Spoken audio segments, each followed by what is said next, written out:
Hello everyone, आप सभी का हैशटैग गूबर ब्लॉग में स्वागत है। जैसा कि मैंने आपको पहले बताया था कि हमारी ट्रिप बोधगया से लेकर के राजगीर तक की है। हम लोग आज बोधगया पहुंच चुके हैं। आज हम लोग ने बोधगया में बहुत सारी मस्ती की। हमने बोधगया टेम्पल घूमा, वहाँ का स्पेशल जो होता है महाबोधि टेम्पल, हम लोग वहाँ गए।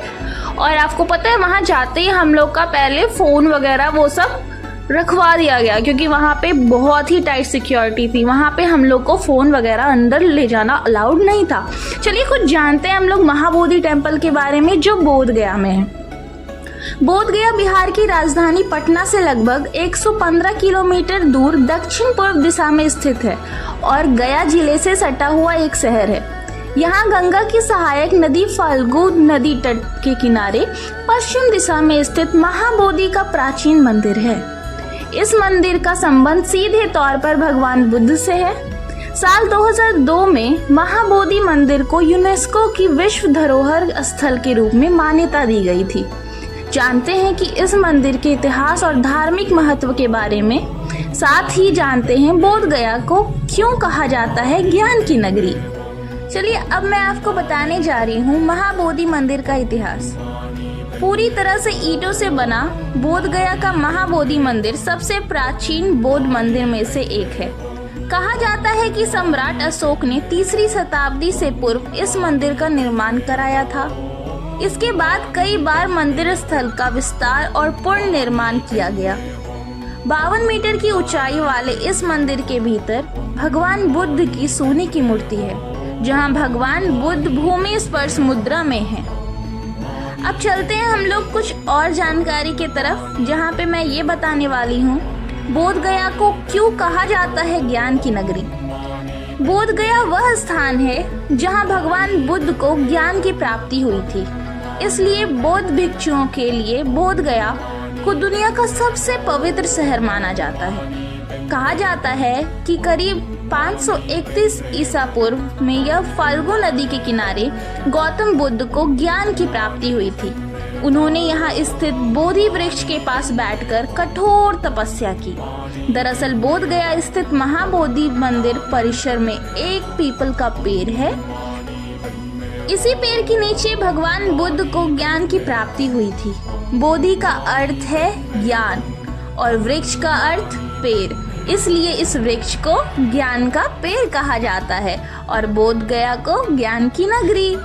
भगवान बुद्ध को बोधगया में इसी वृक्ष के पास ज्ञान की प्राप्ति हुई थी, इसलिए भी यहाँ बुद्ध के अनुयायी और बुद्ध धर्म के मानने वाले लोग की भीड़ जुटती है। इसके अलावा भी अन्य धर्मों के लोग यहाँ पूजा अनुष्ठान के लिए आते हैं और प्राचीन पर्यटन स्थल के रूप में देखने के लिए बोधगया आते हैं। चलते हैं हम कुछ और जानकारी के लिए, जहां मैं ये बताने वाली हूँ कि बोधगया में भगवान बुद्ध के ज्ञान के वो 7 सप्ताह जो उन्होंने बिताए थे वहाँ पे। बोधि वृक्ष के नीचे भगवान बुद्ध ने ज्ञान प्राप्ति के बाद पहला सप्ताह बिताया था।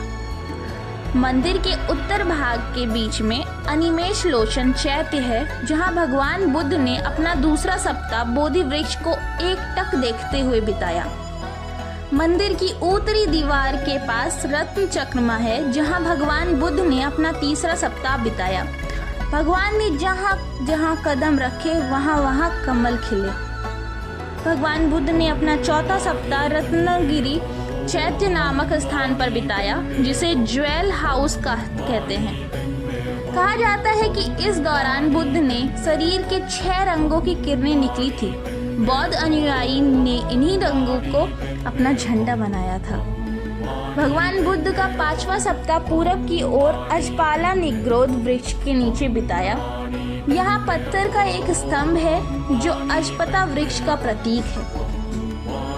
भगवान बुद्ध ने अपना 6ठा सप्ताह मंदिर परिसर के दक्षिण में स्थित कमल के तालाब या मूचा लिंडा सरोवर के पास बिताया।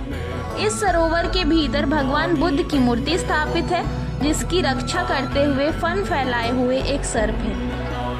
भगवान बुद्ध ने अपना 7वां सप्ताह मंदिर के दक्षिण पूर्व में स्थित राजयातना वृक्ष के नीचे बिताया।